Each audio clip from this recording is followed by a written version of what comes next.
Thank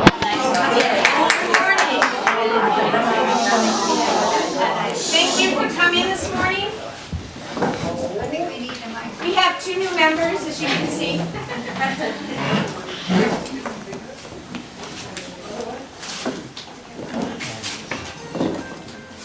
This morning, it's my pleasure to introduce Olga Pavlovsky and her family, Richard, Caesar, Spartacus, and friends Mauricio and Georgina. They're here to tell us, pardon? And Iñaki. And Iñaki. They're here to tell us about the Wildness of Life Foundation, which is an animal sanctuary here in Catalonia, to sustain and promote the balance of humans and endangered species. So without any more ado, thank you so much. That was a wonderful description. Can I just check? I don't know whether to use the microphone, so can you hear me at the back? Should I use the microphone? What would be best? Hello? Okay, let's stick with that.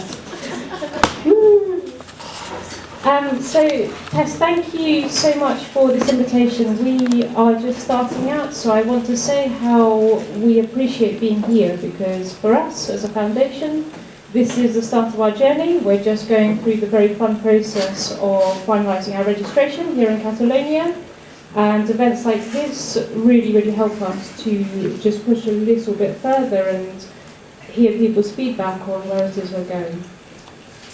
So, Tess also asked me today to not speak too much about exactly what it is we're doing yet, but a bit more about why it is that we're doing this. So I'm going to use the time to just talk to you about why it is that we have got here and what is it behind this rather grandiose project that we're trying to start in the next little while.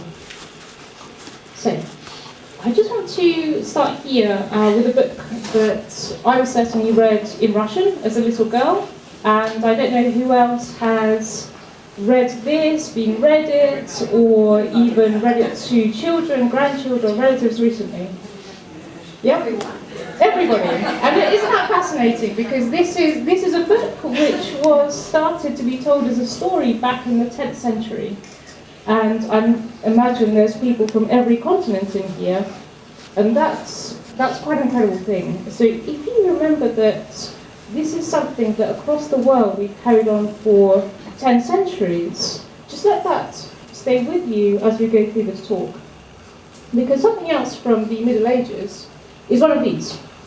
It's a medieval toilet, and I don't imagine that many people are using one of these in their home at the moment. So we ditched this because we found a new way.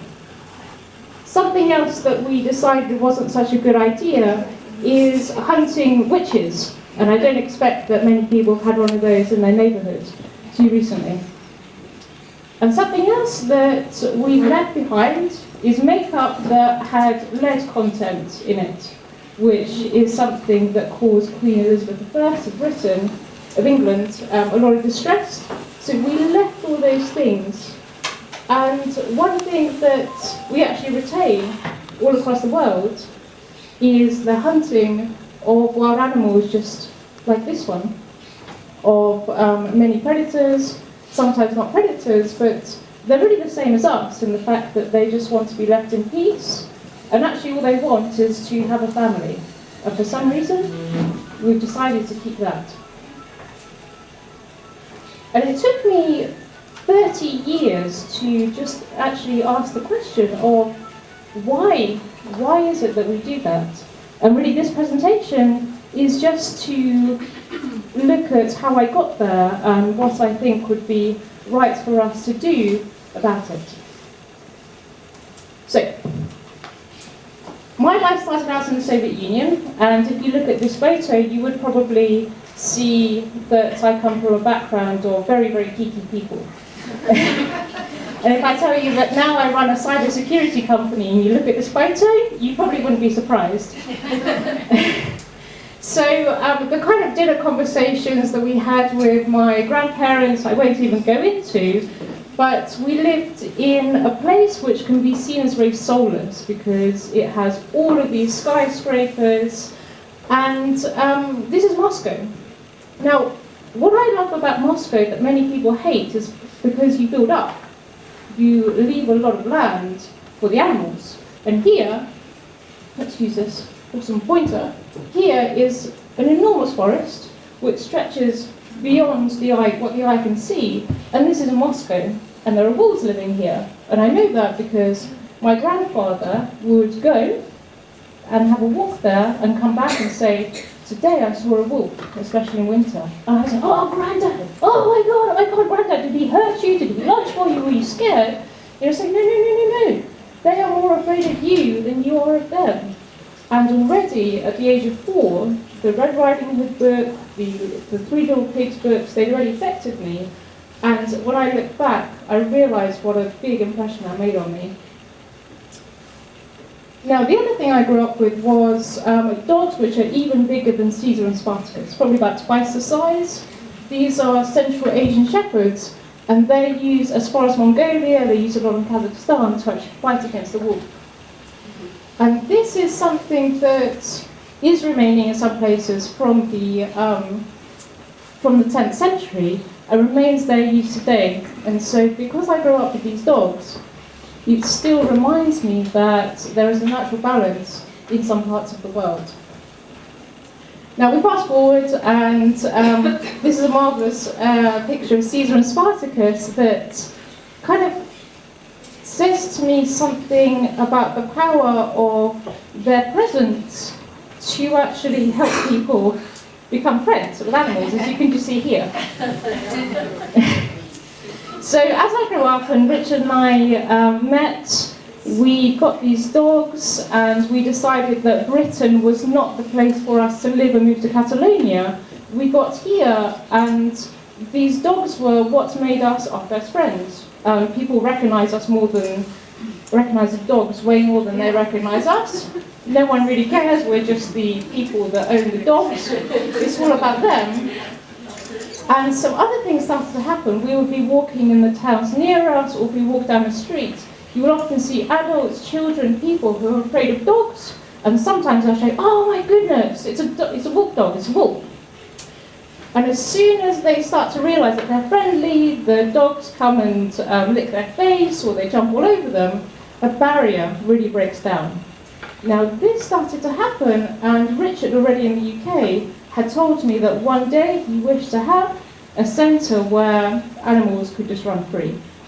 And it felt to us like we were finding ourselves in Catalonia. We were finding that the dogs that we had already started to break down these barriers, and already we were starting to see some changes in the world for the worse, as we started to hear more and more stories about the wild animal trade becoming a problem for all of us. And so when we moved to Catalonia, we moved into a friend's house, and that friend's house really needs a lot of work, which either we would have to pay for someone else to do, for us to do, but we started with a program called Workaway, where we invited people to stay with us, to work in the garden, or to help us with some cleaning or something, and we would talk about our profile being, you can come and stay with us, you can do things in the garden, the house is amazing, you can have your bed and your food for free. Oh, and by the way, we're building a wolf sanctuary. Just by the way. And guess what? Nobody cared how great we were, nobody cared how great the house was, nobody cared about the food. They really wanted to help with the project. And this is, on the right, a chap called Kieran. Now Kieran is about to become a landscape architect. So he came and offered his services for free to help us plan things. And next week we have a chap arriving who's helped to plan a number of sanctuaries down in Africa, and he's really going to help us map everything that we do. So all of this completely accelerated how quickly we were doing things with the wolf sanctuary, until a moment in September when we started to play out our own story of Red Riding Hood, and Zapato arrived. And he's a hybrid dog, so he's 30% wolf, about 70% German Shepherd, and he spent 3 months living with us so that we could see what their behaviour is like. If you've ever wondered what it's like to have a wolf live in your house, it's a little bit like this.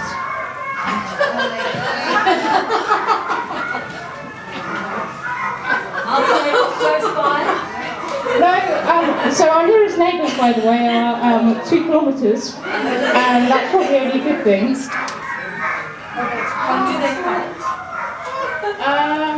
Do they fight? Yeah.